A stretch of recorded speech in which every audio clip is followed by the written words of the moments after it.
Salut, c'est Xondor. Connaissez-vous le problème d'une œuvre qui bénéficie d'un univers étendu? Ce n'est pas l'œuvre en elle-même, ni l'univers étendu lui-même qui a permis de donner de la substance à tout ceci. Non, le problème, c'est quand un mec qui se prétend fan veut faire plaisir aux fans en clonant tout un tas de projets de cet univers étendu en l'insérant de force dans la chronologie de l'œuvre. Bref, cette vidéo ne va certainement pas plaire à tout le monde. Une petite pensée à toi, DeviantProd. Je sais que tu as beaucoup kiffé la série The Clone Wars de Monsieur Dave Filoni. Cependant, il faut dire les termes. The Clone Wars, c'était une grosse arnaque. Il s'agit avant tout d'un clone raté de l'ancien univers étendu, avant qu'il ne soit renommé Legend. Même sur ma chaîne, Xondor Keidus.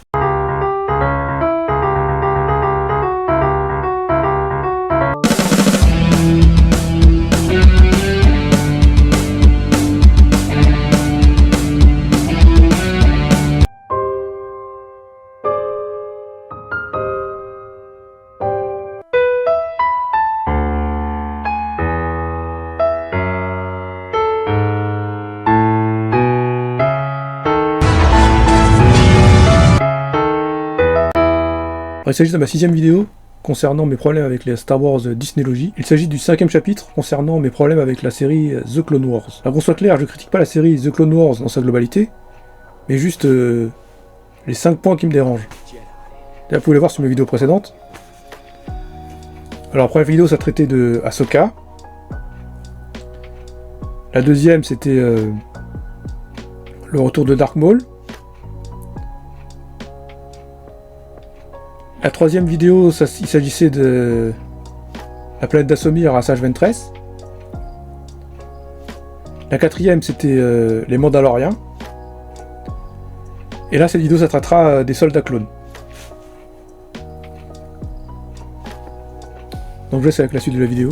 Que sont les soldats clones de la fameuse guerre des clones dans Star Wars? Pour faire bref, ils sont le résultat de manipulations génétiques issues des technologies de clonage Kaminoan, effectué sur leur chasseur de primes mandalorien, Jango Fett. Cette armée de clones est au service de la République Galactique. Les clones eux-mêmes sont commandés par les généraux Jedi. Sinon, d'un point de vue artistique, il est également important de savoir qu'avant la mise en chantier de la période Clone Wars, avant 2002, la sortie du film Star Wars épisode 2, l'attaque des clones, durant les années 90, Timothy Zahn, ainsi que différents auteurs, n'avaient aucune idée de ce que devait être cette fameuse guerre des clones, imaginée par George Lucas. Elle était vite fait mentionnée entre deux lignes de dialogue entre Luke et Obi-Wan dans le film Star Wars en 1977. Timothy Zahn a alors proposé l'idée que la guerre aurait pu être déclenchée par des clones qui seraient tous devenus fous, comme son personnage de Jorus Sebos, le Jedi cloné devenu fou. Cette idée ne fut pas retenue, mais il avait du potentiel. Et revenons aux soldats clones de la prélogie. Contrairement aux Mandaloriens, que l'on a vu dans la vidéo précédente, qui sont un peuple de guerriers et de mercenaires n'appartenant à aucune faction spécifique lors des conflits galactiques, les soldats clones obéissent à la République Galactique, sans se poser de questions. Totalement soumis, ils obéissent à n'importe quel ordre sans poser de questions. Je n'ai pas regardé la série Bad Batch, et je n'ai pas envie de la regarder. Donc ce qui va suivre ne concerne que mes lectures de l'univers Legend. L'une des grandes différences entre les clone troopers républicains de la prélogie et les Stormtroopers impériaux de la trilogie originale est que les clone troopers de la République ont été utilisés par Palpatine de la plus vicieuse des manières, en lui permettant d'établir son régime totalitaire. Par conséquent, de se débarrasser de l'ordre des Chevaliers Jedi et accomplir leur mission primordiale, la plupart des clones furent remplacés par des Stormtroopers. Et les clones vieillissent plus rapidement que la moyenne, leur autant les remplacer par des troopers plus résistants. Cependant, une question me perturbe durant le visionnage de la série The Clone Wars. Pourquoi les clones auraient-ils besoin d'une puce dans la tête pour accomplir l'ordre 66? Bah justement, dans l'ancien univers étendu, que ce soit dans les comics ou dans les romans, eh ben, il n'y a jamais eu cette histoire de puce dans la tête des clones. Cette histoire, ça date que depuis The Clone Wars de Filoni. Le problème, c'est que la série The Clone Wars a trop humanisé les clones. Ok, ils sont faits de chair et de sang, mais avec une croissance accélérée. Et ce que l'on oublie généralement, c'est un endoctrinement de force par les Kaminoans, dès leur plus jeune âge. Et de nos programmes d'entraînement. Ce groupe-ci a été créé voici environ 5 ans. Vous parliez de croissance accélérée. Oui, c'est essentiel. Sans cela, il faudrait toute une vie pour amener un clone à maturité. Maintenant, il nous faut 2 fois moins de temps. L'ordre 66 est choquant, mais pourquoi avoir ajouté une couche supplémentaire mélodramatique? Jusqu'avant la création de la série The Clone Wars, Les clone troopers basiques exécutaient l'Ordre 66 sans se poser de questions. Bon, cela ne m'avait jamais dérangé avant. Les clone troopers sont avant tout des soldats de la République Galactique. Ils sont juste, des clones. Expliquez-moi la différence entre eux et des droïdes de combat. Tous deux sortent d'une usine, de Kamino ou de Geonosis, et ils sont envoyés au combat. Le combat est leur fonction première. Si encore ils avaient eu le choix de participer au conflit ou non, le choix est vite fait. Combattre est leur unique but dans la vie. Les soldats clones n'ont pas d'attachement spécifique. Les chevaliers Jedi ne font-ils pas de même? Tu as le droit d'aimer? Je croyais que c'était interdit aux Jedi. L'attachement est prohibé. En temps de guerre, il n'y a pas forcément de bon ou de mauvais côté. Tout est une question de point de vue. Certes, certains diront « Mais Star Wars, c'est très manichéen !» Oui, pour la trilogie originale du moins. Et pour le cas de la guerre des clones, durant les films de la prélogie, c'est très différent. La guerre des clones était avant tout une mascarade de toutes pièces, mise en scène par Palpatine et Dooku. Le but de cette mise en scène était d'affaiblir à petit feu le rang des Jedi. Pour rappel, le mec a quand même planifié son propre enlèvement par les troupes du général Grievous, ce Coruscant. Savez-vous ce qui rend l'épisode 3 si spécial? Parce que Anakin devient Darth Vader? Oui, mais pas uniquement. L'épisode 3 est très spécial, puisqu'il nous révèle l'un des plus grands mystères de la saga. Le plan du chancelier Palpatine, Dark Sidious, le seigneur noir des Sith, mis au point pour éradiquer ses fervents opposants, les chevaliers Jedi de la République. C'est là toute la beauté de ce film. Ou l'horreur, c'est une question de point de vue. La scène de l'Ordre 66 est déjà tragique en soi. Alors pourquoi en rajouter une couche par-dessus? Oui, voir des Jedi se faire exécuter et trahir par les clones, c'est triste. Mais si tu prends en compte l'exécution du plan de Palpatine, c'est en fait diablement ingénieux. Que certains clones aient échappé à l'endoctrinement forcé des Kaminoans, les Républiques Commando, ou les clones ARC, ne change rien. Les clones ont été créés pour le conflit. La guerre est leur unique but dans la vie, ce qui est le contraire des Jedi, qui eux doivent intervenir pour instaurer la paix. Malheureusement pour les braves Jedi, ceux-ci ont accédé au rang de généraux dans cette guerre contre leur gré. On découvrira plus tard qu'ils ont tous été manipulés minutieusement par le Sith Dark Sidious sous l'apparence paisible du chancelier Palpatine. Donc, en quoi une puce dans la tête des clones me conforte lors de ma vision de l'Ordre 66 durant le visionnage du film Star Wars épisode 3? Bien au contraire, cela me dérange en fait. Les soldats clones n'ont pas besoin de puces pour exécuter l'Ordre 66. Et si on retransmet dans notre monde aujourd'hui, je parle de la Terre, de l'humanité, que ce soit la France ou l'Allemagne ou n'importe quel pays, il y a énormément de soldats qui accomplissent des atrocités uniquement parce qu'il fallait suivre les ordres. Est-ce que ces soldats, ils avaient une puce dans la tête pour faire ça? Le plus gros problème que j'ai personnellement avec la version des Clone Troopers, version The Clone Wars, version Dave Filoni, appelle ça comme tu veux, de toute façon... c'est comme je l'ai dit précédemment. La série The Clone Wars a trop humanisé ses clones, à tel point qu'on oublie qu'ils sont avant toute chose des soldats. Et ces soldats, c'était des humains, comme toi et moi. Et c'est pas pour être raciste ce que je vais dire, mais les clones, ce sont pas des vrais êtres humains. Tu vois ce que je veux dire? Ils sont faits de chair et de sang, mais ils sont pas nés naturellement. Alors pourquoi en plus tu veux leur rajouter une puce dans leur tête? Les Jedi et les Clone Troopers ne sont pas potes, mais juste des collègues de travail, de circonstances. Tout ça c'est une question de politique. Et qui était à la tête de la politique républicaine dans la galaxie, à cette époque? Je ne dis pas que les Clone Troopers sont bons ou mauvais. Les Clone Troopers sont avant tout des soldats de la République Galactique. Ces mêmes soldats qui sont en pleine guerre. Karen Traviss, qui était une ancienne journaliste de guerre, avait parfaitement retranscrit cela dans ses romans République Commando. Je sais pas pour vous, mais moi je préfère faire confiance à une ancienne journaliste de guerre qu'à un mec qui se dit fan de Star Wars et qui veut faire plaisir aux fans. Je comprends cependant que lorsque l'on regarde pour la première fois la scène de l'Ordre 66, dans le film Star Wars épisode 3, La Revanche des Sith, que l'on puisse considérer les clones comme des traîtres. Mais, avec un œil aguerri, on peut vite se rendre compte qu'ils ne font uniquement qu'obéir aux ordres. La série The Clone Wars essayait tout au long de faire passer les Clone Troopers pour les gentils de l'histoire, tout en étant les best friends des Jedi. C'est tout à fait le but, Ça ne va certainement pas plaire à certaines personnes ce que je vais dire, mais la série The Clone Wars, c'est avant tout une série qui était faite pour les enfants. Il fallait vendre la série à un large public, tout âge confondu. Donc on fait passer les clones pour des gentils. Le problème en faisant cela, c'est qu'on perd en cohérence avec ce qui était dit dans les films, mais également dans les comics et romans. Notamment le roman République Commando de Karen Traviss, traitant de la guerre des clones. Alors comment faire passer la pilule que les soi-disant gentils clones, qui étaient les super best friends des Jedi, sont tout à coup devenus des méchants tueurs qui exécutent leurs 66 Ah bah on va justifier tout ça en leur mettant une puce dans la tête. Et voilà, le tour était joué. Seulement non, t'as mal calculé ton coup, Filoni. Ça ne passe pas pour nous. Les vieux, les geeks, les fanboys. On a vu la carotte. On a vu le problème, mais comment faire comprendre ça de nos jours?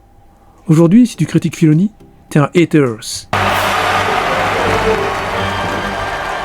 Ainsi s'éteint la liberté, sous une pluie d'applaudissements. Conclusion. Ce que je vais dire va paraître paradoxal, mais j'ai beaucoup apprécié la nouvelle série The Clone Wars, à ses débuts. Je reconnais également qu'elle a eu des effets positifs, en démocratisant l'univers Star Wars pour le rendre plus accessible à un plus large public. Un univers qui jusque-là n'était réservé qu'aux geeks. Je reconnais également qu'il y a eu certaines idées originales. La famille Mortis, par exemple, dont l'idée sera reprise dans les romans Le Destin de Jedi, avec Abeloth. La famille Mortis a également contribué à la création des vaisseaux pyramidaux, Yotor dans les comics La Genèse des Jedi, de Jen Dursama et John Ostrander. Cependant, de trop nombreux retcons sur les restes des œuvres de l'univers étendu n'a pas aidé. Les romans République Commando de Karen Traviss, la planète d'Assomir qui ne compte maintenant que des Sœurs de la Nuit et des frères Zabrak multicolores, Asajj Ventress, la Ratataki qui est devenue une Dassomirienne, la Jedi Adigalia qui était tuée par Savage Opress au lieu du général Grievous, les Mandaloriens devenus des pacifistes au Sénat Galactique, et bien sûr la plus grosse arnaque de cette série, c'est le personnage d'Ahsoka qui à elle toute seule représente le plus gros retcon concernant la personnalité d'Anakin Skywalker. Tous ces retcons ne peuvent me faire accepter cette série. Oui, je vous vois déjà venir. De toute façon, vous, les vieux fans, vous n'êtes jamais contents depuis le rachat de Disney. Alors sache, pour ton information personnelle, qu'à l'époque de la diffusion de la série The Clone Wars en 2008, il n'y avait pas encore de distinction entre le canon et le legend. Il y avait juste l'univers étendu. Donc même s'il y avait parfois des incohérences, ce n'était pas forcément grave. Chacun pouvait avoir sa propre version préférée, du moment que cela n'entachait pas les 6 films principaux. Mais le problème, c'est qu'en 2012, Disney ont débarqué avec leurs gros sabots, en décidant de tout effacer, et de ne garder que ce qui était le plus rentable. Et je dis bien rentable, pas les meilleures histoires, ni les plus cohérentes, mais uniquement celles qui étaient le plus accessibles pour un large public. Tout ceci pour le soi-disant prétexte de laisser plus de créativité aux nouveaux artistes sur les futurs projets. Ouais. Tu parles d'une créativité. Jusqu'à aujourd'hui, les soi-disant artistes ne peuvent s'empêcher de piocher leur inspiration dans l'univers étendu devenu Legend. Alors dans ce cas, pourquoi l'avoir effacé à la base? Et que l'on soit clair sur un point.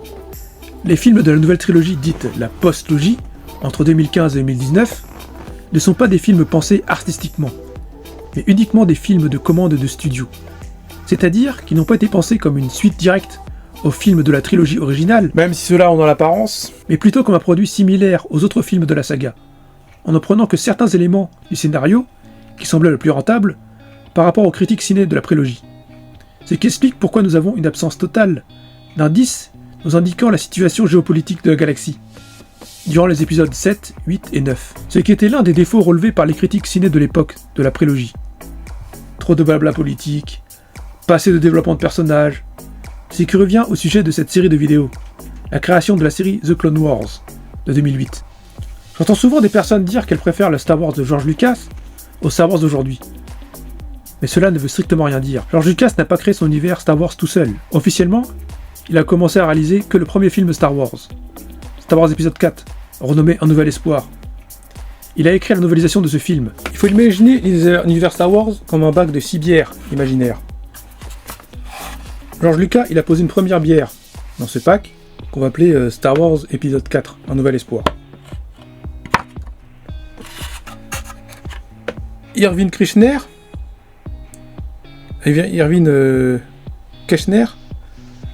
a réalisé la deuxième bière, qu'on va appeler épisode 4, épisode 5, Empire contre-attaque. Et donc, Richard Marquand, il a posé une troisième bière, qu'on appelle le Retour du Jedi. Cependant, tous les trois n'avaient aucune vague idée de l'univers étendu dans lequel allait évoluer leur film. George Lucas a alors demandé à différents auteurs d'imaginer une suite à ces films, par la même occasion de donner une substance à son univers qu'il avait créé. Ce sont les différents auteurs, Timothy Zahn, Kevin J. Anderson, Tom Veitch, Barbara Hambly, Dave Walterton, etc., qui ont forgé le pack de bière qu'on appelle l'univers étendu. Et George Lucas a demandé à ses auteurs, dans l'univers étendu, de lui laisser une place pour créer sa prélogie. Et donc, George Lucas, il a pu poser ces 3 autres films qu'on appelle l'épisode 1, La menace fantôme, l'épisode 2, L'attaque des clones, l'épisode 3, La revanche des Sith, dans ce pack de bière. Et tout le reste, ça s'appelle l'univers étendu. Ce qui maintient l'univers Star Wars, quoi. Et en 2008, Dave Filoni, il est arrivé, certainement sur une demande de George Lucas. Il a posé une étiquette sur le pack de bière. Et puis, il a essayé de remixer tout ça. Il a posé entre les 2 bières qu'on appelle l'épisode 2 et l'épisode 3. Il a appelé ce qu'on appelle le Clone Wars. Et bien sûr, dans ce pack de bière, je n'inclus pas la nouvelle trilogie de Disney, ni tous les nouveaux projets de la franchise Star Wars depuis le rachat, parce que tous ces projets ne sont que le résultat d'une contamination qui a pour origine la tumeur cancéreuse qu'on appelle The Clone Wars. Oula, Jamie, tu vas un peu loin quand même. Tumeur cancéreuse, carrément. Ah oui, effectivement, je suis peut-être allé un peu loin. Je tiens à m'excuser auprès des fans que j'aurais offensé durant cette vidéo. Je reconnais effectivement que malgré tout ce que j'ai pu en dire, The Clone Wars est la série Star Wars qui a la plus longue longévité. 7 saisons tout de même. Et je serais mal placé pour la juger ou la critiquer étant donné que je n'ai toujours pas regardé les 2 dernières saisons, que sont les saisons 7 et 6. Mais en voyant l'apparence de Dark Bane, ça donne pas trop envie en fait. Cela dit, la série The Clone Wars, si j'arrive à oublier la licence Star Wars dont elle fait partie, reste un chef-d'œuvre d'animation. En fait, comme je le dis tout au long de cette série de vidéos, ceci n'est pas une critique de la série The Clone Wars, de manière générale, mais juste mes 5 problèmes que je rencontre à chaque visionnage de cette série, ayant lu de nombreux romans et comics avant 2008. Cela vaut pour tous les nouveaux projets Star Wars Disney. Rogue One, A Star Wars Story. C'est bien beau et sympa, j'ai passé un agréable moment au ciné. Mais j'ai envie de te dire, Kai Katarn sur Danuta, dans le jeu vidéo Dark Force, Mission 1, ou Bria Taren dans le 3e roman de la trilogie Han Solo, L'aube de la rébellion. Le film Solo, A Star Wars Story. C'est sympa également, mais ça reste superficiel. Si on le compare à la trilogie de romans, la trilogie Han Solo, qui débute avec l'enfance de Han Solo, à sa rencontre avec Luke et Obi-Wan, à la cantina de Mos Eisley. Et que dire du jeu Jedi Survivor? Le jeu a l'air cool, faisant suite au jeu Jedi Fallen Order. Cependant, j'ai vu lors d'un gameplay que l'on pouvait utiliser un super pouvoir de la force des Sœurs de la Nuit de Dathomir pour se téléporter. Un peu identique à la version des Sœurs de la Nuit de The Clone Wars. Stop! Ça me freine direct en fait! Et ça me sort de l'histoire! Moi je peux pas, les Sœurs de Dathomir, c'est pas Clone Wars!